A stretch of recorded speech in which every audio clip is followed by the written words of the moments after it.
Hello and welcome back to Pridea once again. In today's episode, we are instead going with the kingdom with this weirdo, which he gets to do stuff like drink the night away.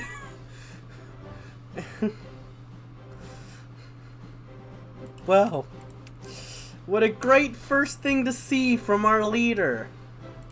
How great. Yeah, some of these effects give me a lot of faith in him. I mean, this one's nice, but the rest of these don't look that great. But I'm sure that's all going to be fine. I'm sure everything's going to be completely okay. What could possibly go wrong? I think nothing could ever go wrong, in fact.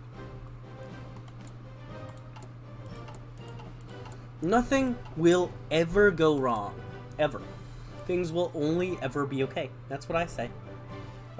I think it's true.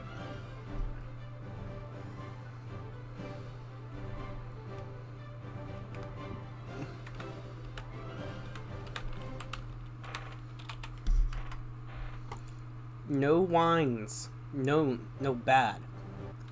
Bad.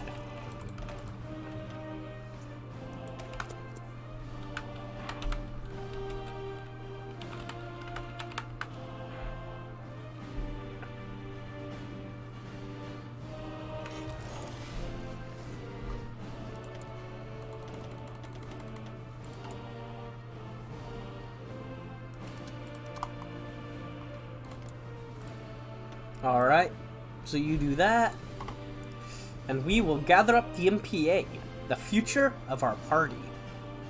Gather up the MPA and preen the troublemakers. Yeah. You troublemakers are gonna get preened. That's right. You're about to get preened on. Boom. Get wrecked. You're about to get preened on, preened on, preened. Boom. They're never gonna get past the preening. Never. No way they will.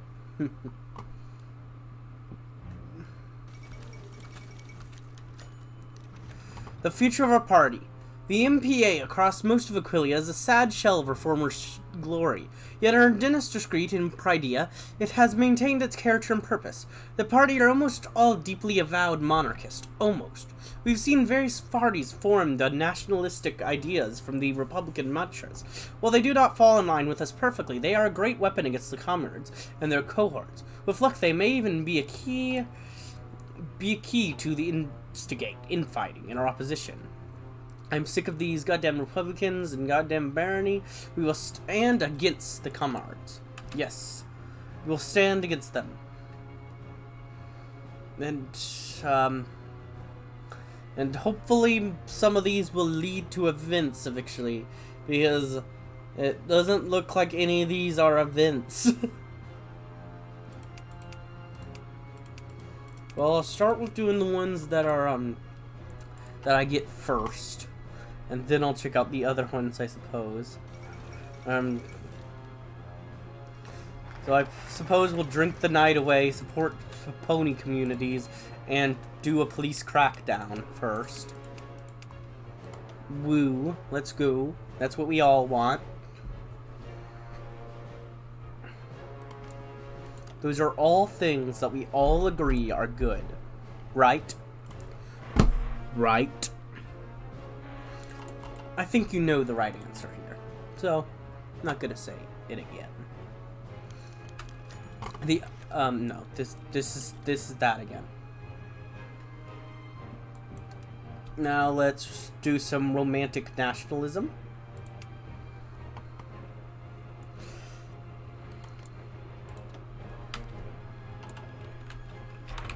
Jurr. We've talked about this. No wine. Come on, you gotta get the wine out of your system. At least for a while. Come on, focus on Gift. Gift is much more important to focus on. Focus on the Gift and everything will be okay. I mean, come on. Just focus on the Gift, yeah. Focus on the Gift. The glory of our past. Under yesterday, His Highness Baron Dinas Discreet organized the grand musical play in local theater, open to everyone, no matter their social standings. On the program was in-screen showcasing important moments from Aquilian history from pen of our very own Pridean writer, Cherry Pen. Theatergoers were able to witness Birth of Kingdom of Aquilia during the first spectacular act, followed by a second act where theatergoers were able to witness valiant stand of Aquilian soldiers against the army of Grover I during his conquest of Griffonia. One was really able to see their patriotic zeal when defending the land and everyone living in there. In third act, theatergoers could see rebellion of proud Aquilian patriots led by their king against tyrannical rule of Grover II, which drew many parallels to the rebellion of King Gerald Discreet in 978, and restoring sovereignty of Aquilia. Casting of the play was excellent, except small technical mishap during the climax of second act. This journalist can only praise execution and sheer dedication that went into the play. During the entire play, theatergoers could freely enjoy food from banquet tables prepared for the occasion. After the play concluded, all those interested could stay for the late-night lecture, where events showcased in the play were fully explained in length. Such fine majesty, such passion. I mean, as a history guy, that sounds awesome. I mean, I get to watch a nice play and then go to a thing afterwards that just explains the history of the event. Oh, I'd totally be going to those if those existed. 100%? That sounds awesome. That sounds freaking awesome. Why don't those exist? Somebody make that. Somebody, like I already love, like, the musical Hamilton. And, like, other, like, just musicals and plays that describe the era that they're a part of. Now, they don't have to be fully historically accurate. Hamilton, for example, definitely not totally historically accurate. There's definitely things that are wrong about it, definitely things that could be misconstrued, but if you did something like this, like, imagine going to the musical Hamilton, really enjoying it, loving how it's done, and then afterwards, you get to go to a history lecture explaining the time period and what was wrong, what was over-exaggerated for the sake of good play material, what can be stated as, like, different, like, so, like, oh, that just sounds so good. Why doesn't that exist? The fire rises. Private Noel stared at the growing mound of papers gathering in the Grand Merrill station. The police had been bringing them in all day, with Griffins constantly coming and going ever since the sun rose that morning. She was barely literate, and struggled to read out the words on the pamphlet clenched in her talons, but the revolutionary tricolor was easy enough to see. She needed no script to know what that meant.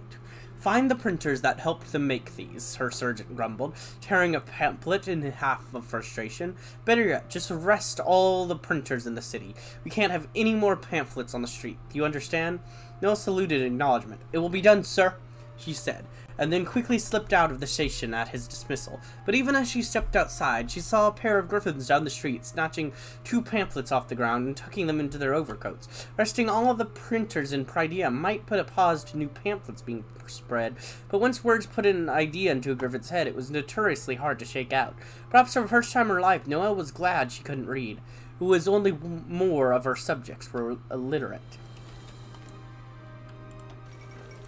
Wow.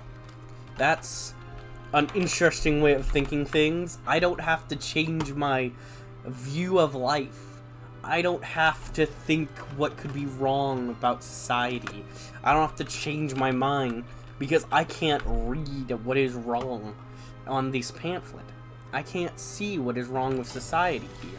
So I won't change. I won't try to change because, well, I'm not seeing what there is to change. It's like if a blind person said, well, I don't care if society doesn't change, it's not like I can see it changing. It's like, well, yes, that's true, but it doesn't exactly go with the point of it. Like, if you're pushing for society to make, like, a big change, it doesn't, like, it's not just about seeing it, it's not just about being able to read the change. You want the change for other reasons than just that. Also, question, why does drinking the night away, the bear needs time to unwind, yet the Republicans why does that give 10 stability to the nation? Apparently, if I drink a beer, my entire nation has 10 more stability. Like, even if the president was the one doing it, which is kind of the similar of this, like, if the U.S. president was drinking a beer, would the nation become 10% more stable? Because if so, where's our local alcoholic? We need them to be president, because that would be nice. Like, just 20 weeks of drinking beers, and you go from 0 stability to 100. That's all you need. You need to drink beer for 20 weeks.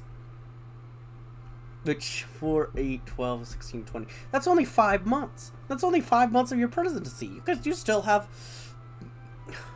3.5 more years. All you have to do is drink beer for 5 months. Man, being a president's easy. Murder's most foul. Ever since King Morset returned from Zebraca and reclaimed the Aquilian throne, those that supported him... Man, I wonder, where was he staying in Zebraca? That's a cool detail. I didn't know about that. Those that supported him have been rewarded with better posting and better pay all throughout the kingdom. Perhaps this is not more evident than the Barony of Pridea, where ponies that collaborate with the king and Marshal Berthelot have climbed the ranks of the general merit and now command griffin underlings of their own. Last night, however, a string of coordinated attacks on Gardemir officers left many of these ponies dead, and sent those remaining on the force into hiding, fearing for their lives. Racial tensions of Pridea are beginning to boil over, and this could only be the work of those damn revolutionaries. The revolutionaries are getting bolder. Now let's tag Jur. Once again, stop doing what you're doing. You're an idiot. Do what I want you to do instead. Now let's tag Gift again. Back over to Gift.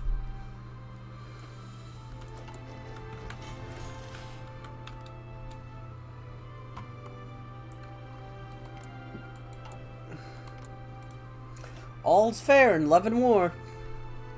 True, very true. All is fair. Literally everything ever is fair. Nothing could be unfair in society. I mean, that's what it means, right? Let's do a police crackdown as well. That sounds fun. It's always fun to do a police crackdown. We just make them all cry, cry, cry. They're like, why are you cracking down on us? We're just common civilians. We're not even part of all this mess. Why are you just murdering us repeatedly, over and over, for no reason? Silly, silly people. They think they have rights. Oh, you. Man, my citizens are idiots, thinking they have rights in my nation. Yeah, right. But, you know, sometimes you gotta pretend they have rights, even if they don't, you know. Like, you know, make an act about it at least, but they really don't have any rights, though. But, you know, whatever. Whatever. They can just, you know, whatever. Not gonna deal with them.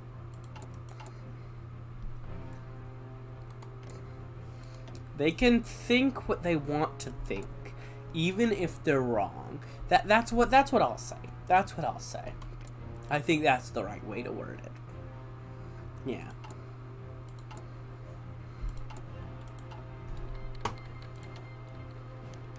Mail order disaster. Pridea's generary is already stretched thin enough as it is without depths of and resonation of our pony brethren in the force. So perhaps it was no surprise that a bomb managed to make its way inside of Baron Dinas' castle.